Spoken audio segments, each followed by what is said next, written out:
Oi, minha gente, como que vocês estão? Vocês estão bem? Tomara que vocês estejam maravilhosos, porque eu não vou estar depois disso daqui.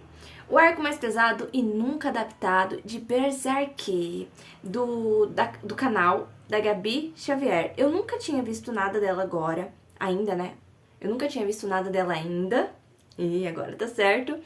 Então, vamos nessa, né? Vamos nessa. Eu vi que ela tem bastante resuminho e eu gostei. Principalmente que parece que ela gosta de Berserk.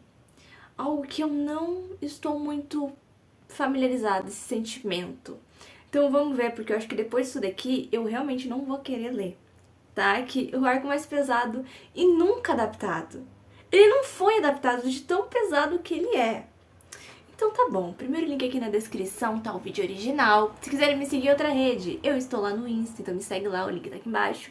E vamos reagir e vamos pro react, né? E vamos de... Olá, eu sou a Gabi Xavier e eu não tô aparecendo porque a gente tá no meio de uma reforma. Me siga @xGabiXavier nas redes sociais pra entender melhor, mas hoje eu tô aqui pra falar de um arco em Berserk jamais adaptado em anime, o momento mais sombrio da vida do Guts, agora nesse vídeo. O momento que nós vamos falar faz parte do arco chamado de Arco da Convicção e mais especificamente a história das crianças perdidas. Após o eclipse é importante a gente entender ou relembrar que o Guts ficou transtornado. Ele só pensava em vingança, em buscar alguma maneira não só de sobreviver aos demônios que o caçavam porque ele tinha a marca do sacrifício, mas também, claro, derrotar todos esses apóstolos quase como uma vingança prévia antes que ele pudesse encontrar o próprio Fento. Nessa busca, vivendo em meio às trevas, o Guts se esqueceu da própria casca que não o reconhecia, estava fora de si, inclusive tinha medo dele, por isso ele a deixou, e partiu na sua jornada de muito sofrimento, dor, ódio e rancor cada vez mais, a Era do Espadachim Negro. Nossa. E um aviso importante, esse é de fato um arco muito pesado, é claro que eu omitirei alguns detalhes mais cruéis por conta da plataforma, mas fique avisado que pode ter gatilhos ou despertar sentimentos ruins em algumas pessoas, cuidado. Marcado como um sacrifício, Guts era a caça que vivia como caçador, vivendo nas noites buscando os apóstolos para derrotá-los. Em uma dessas suas missões, nada nobre com nenhum intuito heróico, ele acaba cruzando o caminho de uma menina chamada Jill. Jill havia sido capturada por um grupo de ladrões que descansava por um certo instante embaixo de uma árvore bem misteriosa. Uma árvore que, segundo algumas lendas, pagãos antigos tinham usado para fincar intestinos de algumas pessoas, utilizando-as como sacrifício, forçando-as a girar em torno do tronco dessa árvore, enrolando seus intestinos até não conseguir mais. Inclusive, o tronco daquela árvore parecia ainda guardar estacas e a face de pessoas desesperadas. Acontece que ali naquele canto também estava o Guts, que estava dormindo esperando justamente mais um dos monstros das trevas aparecerem. E acontece exatamente isso quando sua marca começa a sangrar. Ele não fala sobre salvar a Jill ou questiona o rapto que estava acontecendo. Ele simplesmente alerta que os bandidos deveriam sair dali se quisessem sobreviver.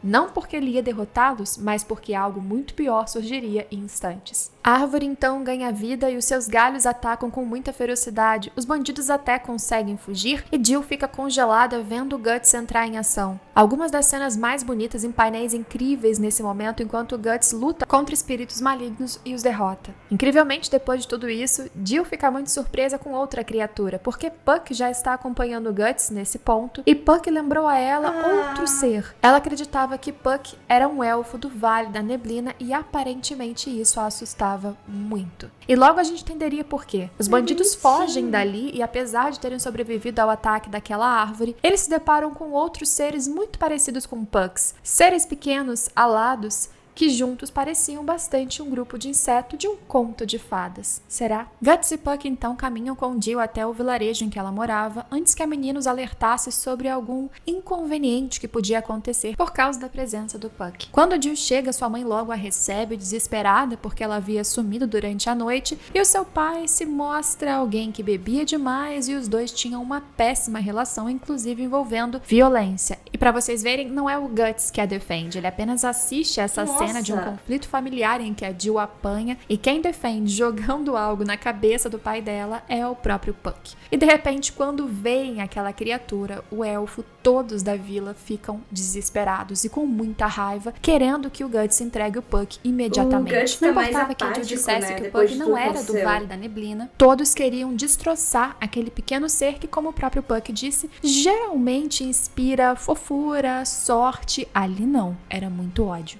Não que o Guts relutasse em entregar o Puck, eles nem eram amigos nesse momento, mas como não explicaram pra ele direito por que gostariam do Puck e já vieram em direção a ele pra atacar, pronto, virou uma confusão. Guts com uma espada gigantesca atingiu apenas alguns barris e eles sumiram, se esconderam. Jill, que sabia onde eles tinham ido, acaba os encontrando e dizendo para eles ficarem escondidos em um moinho perto dali, porém inutilizado, que ela levaria comida para eles depois. Mas Guts a adverte, se ela não quisesse passar pelo que ela passou na noite anterior com a árvore e a criatura terrível, que ela jamais fosse ao encontro dele quando caísse a noite. Porque sabemos que com a sua marca, de noite, as coisas ficam bem mais complicadas para ele, que tem contato, um caminho aberto para as piores criaturas de outra dimensão. Tá. E de noite em casa, a Jill tinha os seus próprios demônios. Ela presenciava o pai sendo agressivo com a mãe e ainda precisava trancar o seu quarto de alguma maneira, e a gente já consegue imaginar pra quê. E ao amanhecer, ela vai até o moinho e encontra um Guts adormecido, depois de mais uma noite pesada. Ela foi pra levar alguns suprimentos, mas, como o Puck pediu, ela o deixa dormir e acaba descansando ela mesma no seu colo. E quando Jill acorda, finalmente a história sobre os tais elfos malvados vem à tona.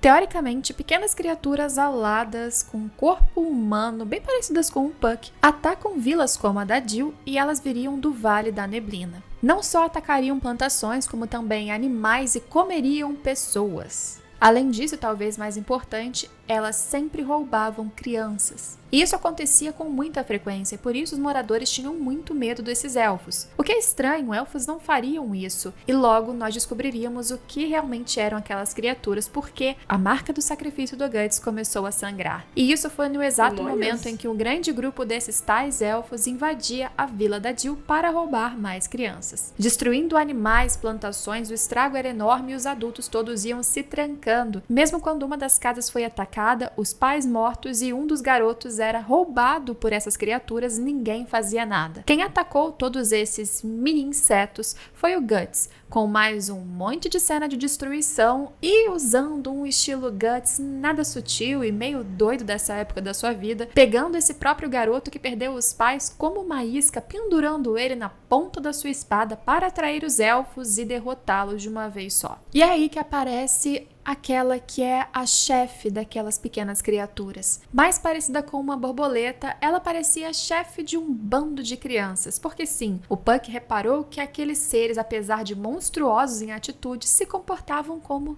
crianças. E uma das palavras que ela utiliza para se referir ao Puck como um elfo traidor denuncia ela, porque Jill a reconhece como uma antiga conhecida chamada Rosine. Depois da Jill entrar na frente de um Guts muito debilitado por causa de um pozinho com veneno que a Rosine lançou sobre ele, e depois Rosine vai embora com o seu grupo, e Guts, ainda debilitado, tem que enfrentar uma vila que o culpou por todo o estrago que aconteceu. Mesmo que eles não tivessem feito um movimento sequer para salvar aquele garoto, a cena do Guts colocando ele no topo da espada não foi muito legal. Pra piorar, o corpo de todos aqueles mini-elfos que foram mortos pelo Guts, de repente deram origem a esqueletos de crianças. Imagina a cena. Para se defender dos aldeões, o Guts finge, ou talvez nem tanto finge, que sequestraria a Jill, coloca uma faca no seu pescoço e inclusive provoca um pequeno corte para que ninguém se aproxime. Um pouco mais longe daquela cena, então, ele libera a Jill e manda que ela vá para casa. Só que a casa da Jill não era um ambiente tão convidativo assim e ela deseja ir com ele, que não aceita. Puck repreende demais o Guts pela forma que ele trata a Jill, que inclusive os ajudou e deu comida, e o Guts fala pro Puck ir embora, que ele não tem nenhuma intenção de ter um pet, embora o Puck não fosse um pet nem desejasse ser isso. E ao ameaçar o Puck de morte, o Puck fica pra trás, mas é encontrado pela Jill, que sim, está seguindo o Guts e não aceitou voltar. Durante a noite, a marca do sacrifício do Guts dessa vez anuncia a chegada do feto ou do seu filho com a casca, que embora ele não perceba, estava ali para lhe dar um aviso, mostrando o que ele enfrentaria no Vale da Neblina. Puck e Jill juntos vão no seu encalço sem que ele perceba. Nessa fase da história, Guts odeia aquela criatura e ataca todas as imagens que ela mostra sem pensar, mesmo que ele estivesse ferido, sangrando e envenenado. Jill e Puck conseguem tirar o Guts do seu transe e ali Jill explica o que era aquela palavra que fez com que ela reconhecesse a antiga amiga dentro daquela criatura horrenda que matava todos. Picarf era o nome de um garoto de uma antiga história que eles conheciam no vilarejo e sofria muito bullying por ser diferente. Ele tinha orelhas pontudas, olhos vermelhos e apesar dos pais o amarem muito, ele jurava que não era filho deles porque ninguém ali tinha o seu rosto, ele era totalmente diferente de qualquer um naquela vila. E por isso, um dia ele fugiu para tentar encontrar sua verdadeira família e acabou encontrando sim criaturas que eram muito parecidas com ele, os elfos. Só que os elfos disseram que ele não era um deles porque, olha só, ele não tinha asas que eram muito importantes. Então os elfos lembraram de uma história que teria acontecido alguns anos antes, quando Picarf era um bebê. Um casal uma vez levou um bebê humano, quebrando todas as regras de não entrar naquela floresta porque o bebê estava muito doente e morreria. Os elfos aceitaram cuidar daquele bebê com a sua magia, mas, por causa disso, o bebê foi salvo, teve saúde, mas ficou parecido com os elfos, orelha pontuda e olhos vermelhos. Por não ser um elfo, Picarf não podia ficar com os elfos, mas por não ser totalmente igual a um humano, ele não se sentia bem naquela vila. Ele voltou para procurar os seus pais, mas por algum motivo, o tempo lá junto dos elfos passou diferente. E lá na sua vila, mais de 100 anos tinham passado, e por isso seus pais ou qualquer um que ele conhecia não estava lá. Picarf agora não tinha lugar para viver, não tinha o seu local no mundo e sofria. Apesar da história triste, segundo Jill, a sua amiga Rosine amava muito esse conto e inclusive se identificava com um personagem que não tinha lugar, que não pertencia a local nenhum. E a história da Rosine? Então, essa era uma garota 4 anos mais velha que a Jill, com quem a pequena Jill brincava quando mais nova e que também era considerada diferente das outras crianças. Ela gostava de brincar com pedras, artefatos, animais e insetos que ela achava e guardava como se fossem tesouros. Ela não gostava de voltar para casa porque os seus pais viviam brigando e ela mesma vivia com marcas e hematomas pelo corpo, provavelmente por causa de abusos físicos. Não se sentindo parte daquela família ou daquela vila, ela acreditava que era como Picarf. E que a história original do Picarf era diferente da que era contada por aí. Que na verdade ele realmente era um elfo, encontrou os seus pais de verdade e vivia feliz com eles até hoje. E que ela, para dizer a verdade, também era um elfo e também encontraria sua verdadeira família. E essa era claramente uma fuga que a menina tinha para fugir da sua realidade, dos seus pais que eram terríveis. Entre os tesouros da Rosine, o seu mais especial e diferente era um que parecia um ovo com um rosto,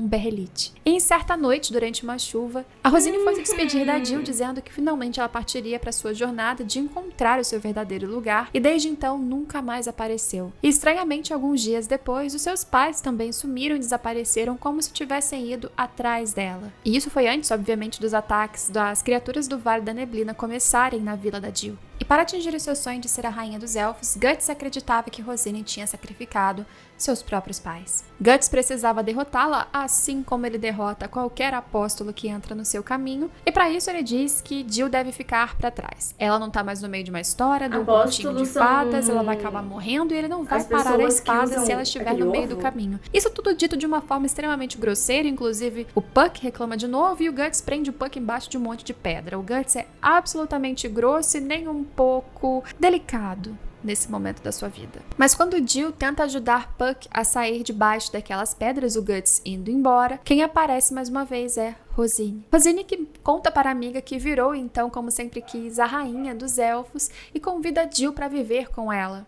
Guts aparece para atacar Rosine e ele nem tenta aparentemente desviar da Jill, que estava junto dessa apóstola, o que Puck fica chocado. Mas a verdade é que ele hesitou um pouquinho no seu golpe, sim. E enquanto Rosine continua convidando Jill a se juntar a ela como um elfo também, Guts tenta entrar no Vale da Neblina, que na verdade é protegido por outras criaturas, os crescidos humanos adultos, que a Rosine transformou em espécie de insetos, monstros que atacam Guts conforme ele tenta entrar no lar desses pseudo-elfos. E tão acostumados hoje a ver o Guts lutando com a sua Berserker Armor, é até difícil ver ele lutando dessa maneira, sofrendo tanto, sangrando tanto, se machucando tanto. E curiosamente o Puck consegue se infiltrar no Vale da Neblina. Ele vê que aquelas criaturas que vivem com a Rosine realmente se comportam como crianças, brincam de bola, mas na verdade a bola é um olho. Parece uma espécie de terra do Peter Pan mas com insetos e bem macabra. Mesmo assim, Rosine apresenta esse mundo para Jill como um conto de fadas maravilhoso. Ela pode viver ali para sempre, onde nunca falta comida, nunca há nenhuma escassez, ninguém passa frio e não tem adultos, só crianças e felicidade. E o convite da Rosine parece muito tentador. Realmente, o Vale da Neblina parece maravilhoso, um clima incrível, ambiente perfeito, e os seres parecem estar sempre se divertindo, brincando como crianças, mas Puck encontra Jill e juntos eles percebem que é nem um pouco um conto de fadas. As crianças, ou ex-crianças e agora pequenos elfos, brincam sim, mas brincam emulando violências e coisas horríveis que adultos inclusive fazem. Tanto brincadeiras que acabam matando um ao outro, quanto também abusos físicos que são impensáveis para crianças fazerem, mas bem, eles não são crianças mais. Eles nem sequer são elfos, são monstros. E ao se desesperar e tentar fugir dali, claramente Jill mostra para essas criaturas que ela não quer ficar e provavelmente então é uma inimiga. Rosine ainda tenta fazer com que a Jill queira ficar lá, ela pode voar, será muito melhor. E essas brincadeiras que eles fazem, violentas, na verdade são brincar de ser humano. E o ser humano faz isso. E se ela voltasse para a vila dela, também haveria guerras e coisas horríveis a esperando. E ali, se alguns morrem de vez em quando, o tempo todo outros estão nascendo. E sim, o que Puck e Jill veem, inclusive, são vários casulos que guardam crianças que estão sendo transformadas naquele instante em pequenos monstros pseudo-elfos. Guts, que tinha conseguido lutar contra os insetos humanos transformados e estava um pouquinho recuperado dos ferimentos por causa do pó de elfo que o Puck tinha largado na sua bolsa, chega ali com ódio no rosto e na alma, destruindo tudo. Ele inclusive atinge parte dos casulos e de lá saem criaturas meio crianças, meio monstros, uma coisa horrível. Na aparição transtornada do Guts, inclusive a Jill percebe que ele, pelo menos em alguns instantes, parece mais monstruoso do que os próprios monstros e criaturas que ele tá ali pra derrotar. E isso fica mais evidente quando o Guts não tem qualquer receio em destruir todos os casulos, mesmo que fosse necessário racionalmente. Ali tem crianças. E o corpo dessas crianças, ainda que parcialmente transformados, cai dali de dentro em uma cena terrível que eu não vou mostrar pra vocês aqui. E isso choca a Jill, que fica coberta de sangue, e ainda assim ele não para. Ele não recua um instante sequer. E o local todo, inclusive, começa a pegar fogo. A Jill própria está em perigo e ele consegue atingir a Rosine, mesmo que ela estivesse em uma forma maior e mais perigosa. E ele usa a Jill em perigo no meio do fogo para de novo usar uma criança como isca e ele conseguisse a capturar ou a derrotar. Apesar de monstro, Rosine tá ali porque ela era uma criança muito infeliz. É claro, ela fez um sacrifício.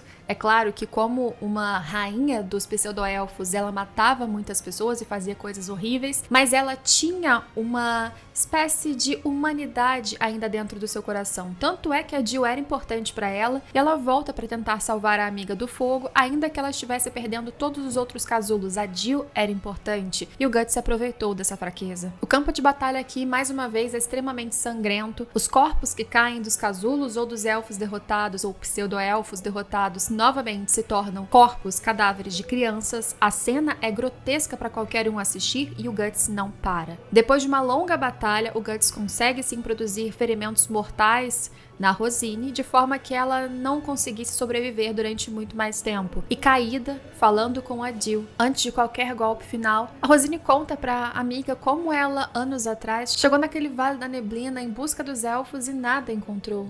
Esperou por dias e nenhum elfo apareceu e isso foi extremamente decepcionante para ela. Puck, entretanto, garante que ele sabe que ali em algum momento viveram elfos, pessoas do seu povo de verdade, só que não existem mais. Isso encheu uma quase morta Rosine de esperança ou de felicidade, afinal a Jill encontrou um elfo de verdade e ele estava ali. Ela precisou sacrificar os pais, ela tentou criar um mundo para ela, mas tudo era irreal. Ela vivia uma mentira. Até seu último instante, ainda sonhava em estar em algum lugar com sua amiga, Jill, e viver uma vida tranquila, feliz, sem nenhum sofrimento. Sonhava em voltar para casa e ter uma família amorosa que não batesse nela, que não a maltratasse, que a amasse. Ela até sacrificou o que era mais importante para tentar ter isso. E a verdadeira felicidade, isso ela nunca encontrou. E naquela cena de carnificina, de repente chega o povo da igreja, a mesma igreja que mais tarde nós veríamos com o Farnese, que já está no encalço do Guts, ou melhor, dos apóstolos que estão atrás do Guts, desde o eclipse 2 anos antes, mas ali Tudo indicava que o espadachim, o Guts, era o culpado pela morte de tantas pessoas no início da floresta, aqueles que eram os insetos humanos adultos transformados, e também, é claro, de um campo cheio de corpo de crianças, que ele de certa forma matou, mas não eram mais tão crianças assim. Guts consegue fugir, não aceita levar Jill com ele porque o destino dele, à noite, como ele mesmo mostra, não é um paraíso, é um inferno. É ser, para sobreviver, um monstro maior do que aqueles que você está caçando. É viver um eterno desespero. É ser como Guts é nesse arco. Então a Jill resolve ficar. Ela não acredita mais que será ou tem a possibilidade de ser como o pai dela, covarde, bêbado e agressivo, mas ela pode também ser alguém que, usando mesmo suas lágrimas e seu grito, vai transformar o mundo em algo melhor. Ela pode fazer a diferença. Sobre o Guts, o protagonista dessa história, ele continua com um Puck meio a contragosto, mas sendo muito útil para sua jornada, continuando um caminho, uma trilha de vingança, de ódio, de sangue, de mortes e traumas, mesmo que ele não perceba, um bom tempo antes dele lidar com muita coisa, até perceber o que realmente importava para ele e que ele tinha deixado para trás. Muito bem, pessoal? Esse foi um vídeo falando, resumindo e comentando o arco das crianças perdidas, ou parte do arco da convicção do espadachim negro, período mais terrível e mais sombrio da jornada do Guts. Espero vocês em todos os próximos vídeos, lembrando que essa história está no volume original de Berserk, pelo menos publicado aqui no Brasil, 14, 15 e um pedaço no 16. Se vocês quiserem comprar mangás como esse, tudo que estiver disponível várias vezes com frete grátis e promoção, aqui no link da descrição de associada da Amazon. Espero vocês em todos os próximos vídeos. O que eu teria pra falar sobre isso? Eu achei que seria um pouco mais pesado. Eu não lembro qual era o nome do arco que ferrou tudo. Até onde eu sabia. Isso daqui foi algo bem além do que eu já sabia. Mas eu achei que era um pouco mais pesado. Talvez seja pelo fato dela ter tirado várias coisas, né? Eu acho que a imagem em si foi bem mais chocante do que a história. O visual sempre choca mais. E, cara, é um negócio cheio de altos e baixos. É tanta coisa que tem como você tirar, sabe? Os personagens são desenvolvidos de uma maneira que você não tá ali pra torcer pra luta, né? Você não tá ali pra ver quem que vai ganhar, quem que vai perder. Você tá ali lendo. Você não quer torcer pra ninguém ganhar e perder, porque são duas histórias, são, tipo, assim, pra mim, né? Pra mim.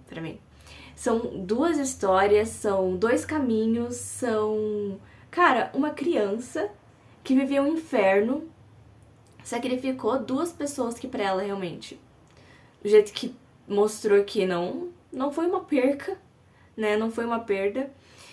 Então, alguém que tava buscando algo melhor, buscando viver uma vida melhor, e ao decorrer do caminho dela, ela usou o que ela tinha.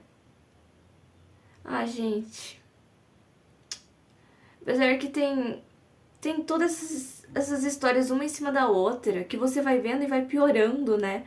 Começou ali de um jeito que, cara, a menina tava ferrada. E depois do que aconteceu, é Arco de Ouro? Como que é o nome do arco que teve tudo as desgraças lá? Eu acho que é alguma coisa a ver com ouro, né? Não sei. Cara, estou com um projeto de ler Berserk e gravar pra vocês. Vamos ver o que vai sair disso daí, tá? Porque é uma história que rende vários problemas psicológicos, né? Não pela história em si, mas pelo visual. Eu acho que o que me pega mais é o visual. Porque ler eu já leio coisa pior. Então tá aqui. Mas o visual que te joga um pouco a mais, né? Um pouco a mais. Essa é a parte que ferra. E cara, eu gostei bastante da didática da Gabi.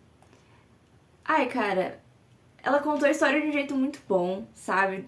Eu senti, como que ela trouxe, eu me senti dentro da história, eu me senti lendo, eu me senti, sabe, em volta. Nada que tinha aqui ao meu redor me puxou, só aqui, só assistindo e dentro da história. Até porque, né, É um negócio que, tipo, é tanta atrocidade que não tem como você pensar em outra coisa. Você fica focada. E eu gosto de como os personagens são desenvolvidos nessa obra. Eu gosto, tipo, não é uma borboleta, ela tava mais com uma bruxinha, né? A gente vai descobrindo e o negócio só vai mais a fundo. Que desgraça. Mas é isso. Eu vou começar a ler Berserk, tá? Eu estou com um mero projeto, um pequeno projeto de vir contar pra vocês, só que não vai ser meio que um resumo, tá? Não vai ser como ela fez aqui um resumo, mas vai ser mais o que eu penso, tá? Então, provavelmente eu vou fazer isso. Vamos ver qual vai estar o meu espírito depois de eu ler essa obra, mas vai sair uma coisa assim. Eu não sei se vai ser aqui nesse canal, porque aqui é react, mas vai estar aí na internet. Então, se vocês me acompanharam até aqui, deixa o like, se inscreve nesse canal, vamos reagir a mais coisa de Berserk. Então, me recomendem. E é isso, gente. Até a próxima. Tchau!